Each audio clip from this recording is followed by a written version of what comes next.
Rusia parecería una fase intermedia. Pues, ¿qué te parece, tocayo, si pasamos ahora al último tema que habíamos platicado, que es el de la soberanía de México en materia energética, y que tal vez también eso nos explique el por qué el interés de presionar a nuestro gobierno? Esto publicaba el 4 de abril el presidente mexicano López Obrador, decía: hoy el gobierno de México firmó un convenio para comprar a Iberdrola 13 plantas de generación de energía eléctrica que formarán parte del patrimonio público y serán operadas por la Comisión Federal de Electricidad. Es una nueva nacionalización. Y en el video se ven estas imágenes. Un día que yo puedo decir especial y hasta histórico. Nos acompaña Ignacio Sánchez Galán, que es el presidente global de Iberdrola. Es una empresa dedicada a la industria eléctrica.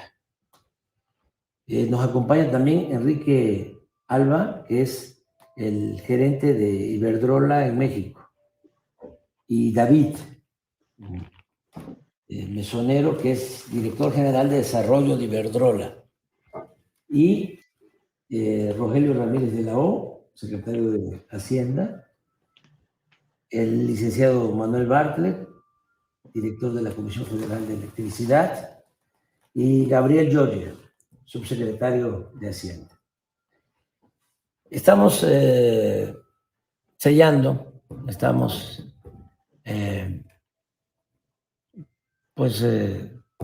consumando una operación muy importante, desde luego en beneficio del pueblo de México, y agradecemos mucho a Iberdrola, a su director general, a su presidente global, por la voluntad de llegar a un acuerdo. Hemos tenido algunas discrepancias, pero el diálogo lo puede todo. El diálogo y la buena voluntad. Entonces, de esas diferencias, de esas discrepancias, surge esto que es algo extraordinario, repito, histórico. Lo va a explicar el secretario de Hacienda, Rogelio Ramírez de la O, y luego vamos a escuchar la opinión del ingeniero Ignacio Sánchez Galán por parte de Iberdrola, y al final yo voy a hacer algún comentario. Entonces, iniciamos con Rogelio. Muchas gracias, señor presidente. Muchas gracias, señor director general de Iberdrola Global. Muchas gracias. El acuerdo que hemos estado concluyendo el día de hoy y llevando a un nivel de formalidad con la firma de un memorándum de entendimiento nos abre la puerta para concretar una operación histórica de adquisición de 13 plantas de generación eléctrica que están en México por parte de Iberdrola, para que las tome el FONADIN, Fondo Nacional de Infraestructura, quien tendrá seguramente la mayoría del capital de esta transacción y será el vehículo especial para refinanciar la operación. La operación puede llegar a alrededor de $6,000 millones, sujeta a los refinamientos que tenemos que hacer en las próximas semanas, pero no va a agregar a la deuda pública presupuestal de México, porque el FONADIN está fuera del balance público y porque es un vehículo capaz de salir al mercado para refinanciar esta transacción. En la Secretaría de Hacienda vamos a estar vigilando todo este proceso. En los próximos 5 meses, la transacción va a ser completada y llevada a un aterrizaje en donde a partir de ese momento seguramente la Comisión Federal de Electricidad será la operadora de esta masa nueva para la comisión, que le incrementa su capacidad de generación total del 39 al 55% de la generación total. Y, por ejemplo, en la región noreste la incrementa del 7% al 45%, una región en donde casi no tenía participación en la comisión. Pues ahí está, a grandes rasgos, lo que ocurrió este 4 de abril. Recordar que Sánchez, este Galán, el director general de Iberdrola, o director global, había dicho que los españoles eran unos tontos porque no valoraban lo que Iberdrola hacía por ellos, y fue un escándalo esas declaraciones allá en España, y se sirvió con la cuchara grande en tiempos de Felipe Calderón y en tiempos de Peña Nieto. De hecho, pareciera que la reforma energética que se hizo en tiempos de Peña era ni mandada a hacer para que Iberdrola se sirviera con la cuchara grande, y hoy se anuncia pues la compra de 13 plantas de Iberdrola, con lo cual la Secretaría de Hacienda vigila muy de cerca que no se desvíen recursos, que no se asume más a la deuda del gobierno mexicano, sino que a través de este FONADIN, este Fondo Nacional de Infraestructura e Inversiones, vaya para adelante, y de ahí mismo se vaya generando el negocio. Y tocayo, me parece impresionante los de Iberdrola, a pesar de que en la prensa corporativa mexicana dicen que es chatarra y que López Obrador esto y aquello y lo otro, dijo Galán: señor presidente, estamos para lo que usted diga, estamos para servirle y en los términos que usted quiera. Es decir, prácticamente se dobló. ¿O cuál es tu interpretación, tocayo? Fíjate que de entrada hay un componente político muy interesante, tocayo. Muy, pero muy interesante. ¿Tú recuerdas cuando Andrés Manuel López Obrador gana las elecciones del país, se le nombra como presidente electo posteriormente, y una de las decisiones que él toma casi al arrancar su mandato es la suspensión, o no suspensión, la cancelación del aeropuerto en Texcoco? Y cuando él lo hace sentado en un sillón con símbolos por todos lados que marcaban una diferencia con el poder económico. Andrés Manuel López Obrador desde un principio dijo que una de las metas que él tenía para poder gobernar este país era separar el poder económico y el poder político. Desde Carlos Salinas de Gortari, para ser exactos, estos dos poderes se fusionaron a tal medida que ya no sabías quién era el PRI y quién era el PAN, e iba mucho más allá de las siglas de estos partidos políticos. Por eso es que se da la famosa alternancia en el año 2000 con la llegada de Vicente Fox, posteriormente el fraude con el que llega Felipe Calderón Hinojosa, y no hay ningún tipo de repercusión porque tanto Fox como Calderón representaban exactamente los mismos intereses que en su momento Zedillo, que en su momento Salinas de Gortari e incluso el propio Enrique Peña Nieto. Con Andrés Manuel López Obrador se da una relación muy cercana con grandes empresarios, con hombres de mucho dinero, como es Carlos Slim, como es Ricardo Salinas Pliego, como es el propio Germán Larrea, que al principio no lo podía ver ni en pintura, y posteriormente tuvieron que llegar a acuerdos. Y esto lo pongo como marco para entender el comportamiento de Andrés Manuel López Obrador con grandes empresarios, cómo juega sus cartas, porque al momento que él cancela el aeropuerto de Texcoco, afecta los intereses de Carlos Slim, afecta dinero que Carlos Slim había invertido y no era poca cosa.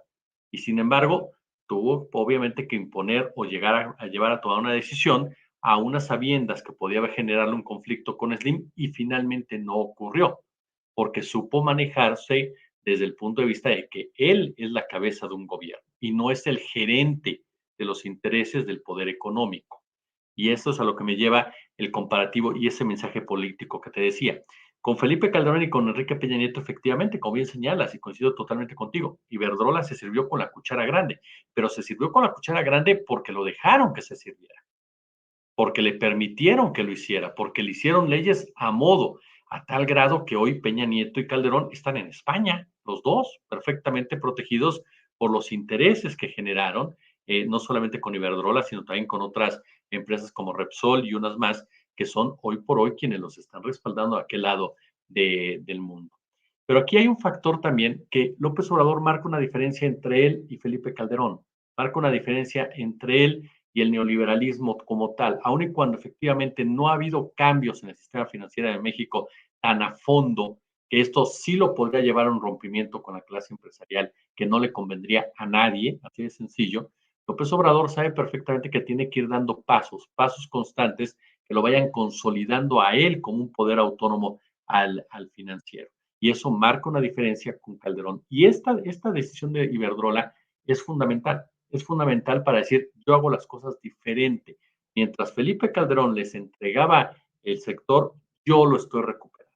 O sea, ya es un mensaje. Hay gente que nos dice, eso no es, yo leía con mucha atención a Ricardo Rafael que decía, no es una renacionalización. A mí me parece que sí lo es desde la óptica que toma el control de un porcentaje importante de este sector. Efectivamente, no podemos hablar de que ya es todo el sector, porque tampoco es lo que busca López Obrador. Si nos basamos en la reforma que propuso, siempre ha permitido la participación de la iniciativa privada.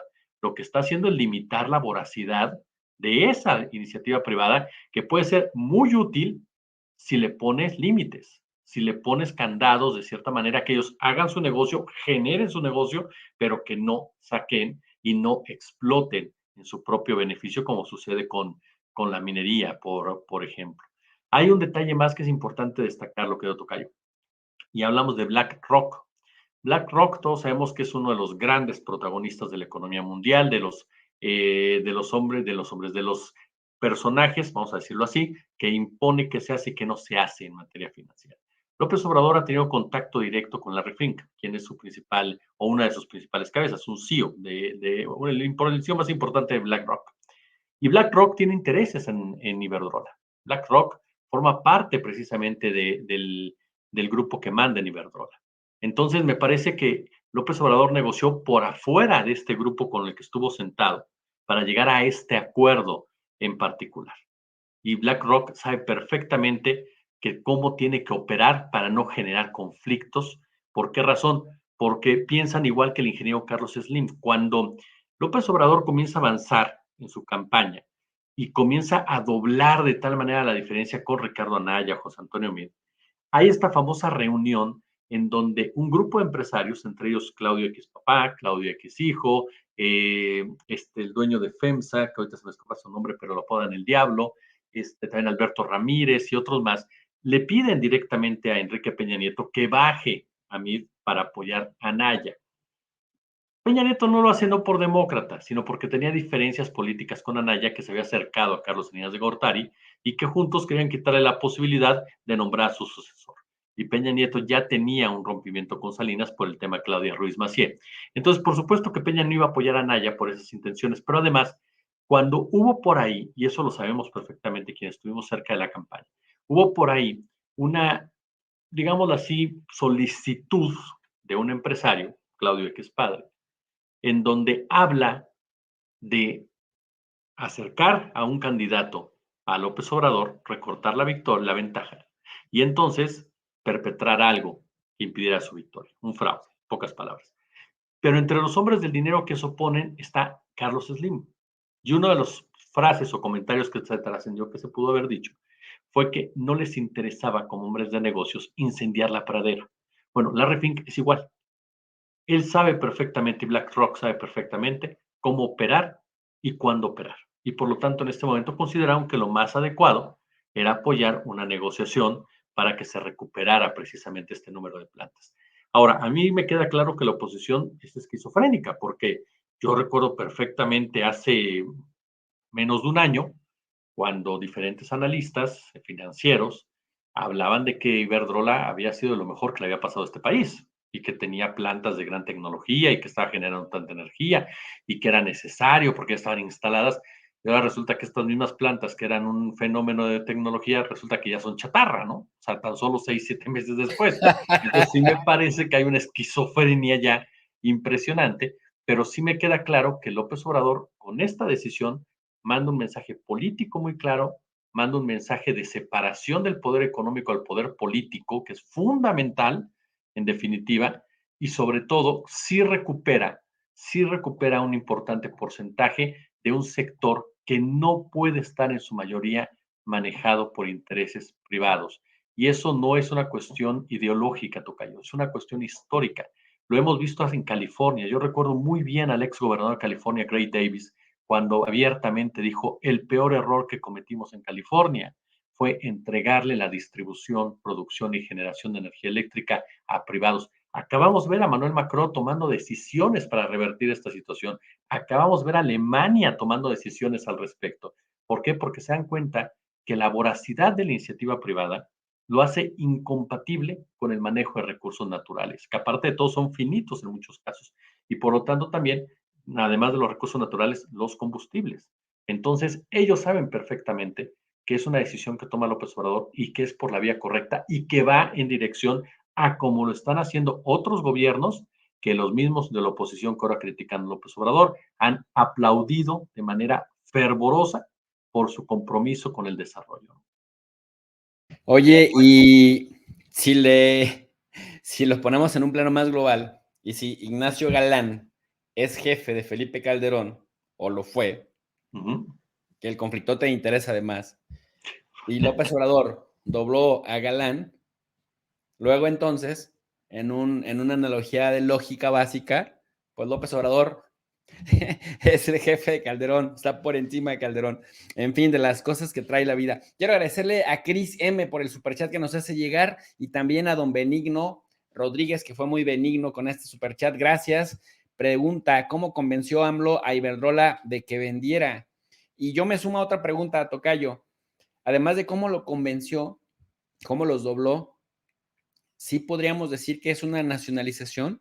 Porque también vemos allá al ferviente, en ese sentido, ferviente nacionalista de la energía, Manuel Bartlett, ¿no? Que como le han atacado también por ese lado. Fíjate qué es lo que mencionábamos.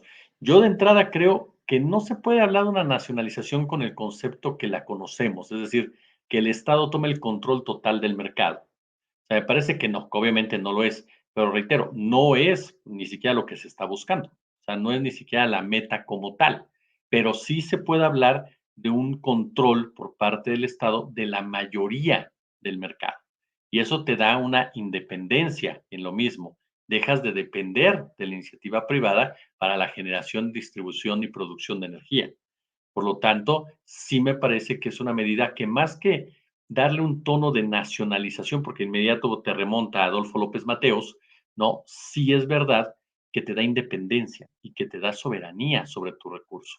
Y eso es fundamental, eso es determinante. Si tú tienes el 70%, como se calcula que puede llegar a ser al final de este sexenio del mercado, te habla de un Estado que tiene control sobre el mismo y un 30-40% que puede ser por iniciativa privada, que insisto, poniéndole controles, poniéndole límites, por supuesto que puede aportar muchísimo, pero no de la manera como han estado diseñadas estas reglas y leyes desde Salinas. Te pongo el ejemplo de la ley minera, o sea, la ley minera del 92, si no mal recuerdo, es una ley que, ojo, hay una propuesta ya de López Obrador también en el Poder Legislativo que va en contra de lo que ahí dice, porque hoy por hoy la ley minera permite las concesiones impostergables con renovaciones y demás. Le da prioridad a la explotación minera a costa de la salud de las comunidades, a costa de la distribución del agua, a costa de las construcciones de las escuelas. Es decir, es un abuso completamente lo que hace esa ley minera. Y es una ley que fue protegida durante todos los gobiernos neoliberales y es algo que López Obrador propuso cambiar. Habrá que ver cómo se mueve el lobby minero con los senadores de Morena, del PRD, del PRI, del PAN y también la Cámara de Diputados. Pero ese es mi punto, que debes de modificar este tipo de leyes tan abusivas y eso es parte de lo que sucedió. Con esa reforma de Enrique Peña Nieto se le otorgó el control del mercado a la iniciativa privada. Peña Nieto se los dio. Pues Obrador lo que está haciendo es revertir esa situación porque sabe perfectamente que hoy por hoy en el mundo ese es el camino, porque cada día son menos recursos naturales los que hay, cada día tienes que ser menos dependiente de otros intereses, que también seamos lógicos, Tocayo. Si tú tienes tu empresa, a ti no te importa la mayoría de los ciudadanos, a ti te importa generar recursos, pero el Estado no puede convertirse con una empresa. ¿Por qué? Porque el Estado sí tiene que valorar lo que tiene que ser lo tangible, no solamente tiene que valorar lo intangible, perdóname, no solamente lo tangible. Entonces, por eso es que siempre yo en lo personal he sido enemigo cuando me dicen es que el Estado hay que manejarlo como una empresa, no. Una empresa maneja números, tristemente, no debería ser así, pero así es. Un Estado tiene que manejar personas. Entonces, sí Claro, es una cuestión claro. diferente que se ve vislumbrada en este tipo de temas en donde hay que defender los sectores estratégicos sí o sí, ¿no? Por supuesto. Y claro, la razón de ser de las empresas es la cosa privada. La razón de ser del Estado, la raison d'être, dice por ahí el clásico, es la cosa pública. Y en la cosa Así es. pública entramos todos y por supuesto que se tienen que defender los sectores estratégicos. Si no, tocayo, que me digan cómo le está yendo a los europillos ahora que Estados Unidos los trae de peones, que ahora que los ha obligado a renunciar a las energías de Rusia, tienen que cambiar el discurso y decir, ay, es que pues nos vamos a quitar la dependencia del petróleo y del gas ruso con las energías verdes, las energías renovables, muchas de las cuales son bastante contaminantes, por cierto, y no son suficientes para que los estados europeos puedan operar su desarrollo industrial con la solvencia que lo hacían con los hidrocarburos de Rusia, que ahora Estados Unidos se los está vendiendo 40% más caro, y que parece que los neoliberales mexicanos, los panistas, de verdad están bien desconectados de la realidad, son de verdad unos niños de pecho en análisis geopolítico y en análisis de la importancia que tiene que los sectores estratégicos estén, por lo menos, en un mayor control en las manos del Estado. Tocayo, ¿con qué reflexión nos despedimos? Ya nos pasamos de la hora, se puso sabrosa la plática, como siempre contigo. ¿Con qué reflexión nos despedimos? ¿Con qué te quedas? Fíjate que yo me quedo con algo que mencionamos al principio, querido tocayo. Me quedo con la necesidad, por supuesto, de hablar claro en el sentido de este tipo de temas y responsabilidades, porque Estados Unidos va a seguir jugando con sus cartas y va a seguir echando la culpa a todo el mundo menos a él. Como bien señalaste, entramos en un proceso ya electoral en donde lo que les interesa es fortalecer el discurso a su interior, lo que les interesa es convencer a su target, cada uno de ellos sabes que tiene un target como tal, y lo que intentan hacer ellos es eso, simpatizarles, agarrando de piñata, en este caso concreto, a México y señalando ya a un enemigo que son los llamados cárteles de la droga. Y por eso es fundamental que nunca nos caiga, que no caigamos en esta narrativa, una narrativa que es sumamente riesgosa, porque es una narrativa que ya se escucha en otras partes del mundo y que ha ocasionado, si no en este caso en México, la caída de gobiernos, sí definitivamente los boicots a las administraciones. Y aquí en México no ha funcionado, porque no ha funcionado gracias, uno, a la mañanera, la verdad te puede gustar o no, pero el hecho de que López Obrador tenga ese foro y que ese foro tenga tanto alcance ha permitido precisamente contrarrestar mucha de la narrativa que se da en medios tradicionales, en donde se ha buscado, ¿no?, justificar golpes blandos. Esa es la realidad, ¿no? Lo hemos escuchado y lo hemos visto, y sobre todo es una estrategia que viene desde los Estados Unidos. Entonces, yo sí me quedaría con esa reflexión, estar muy atentos a la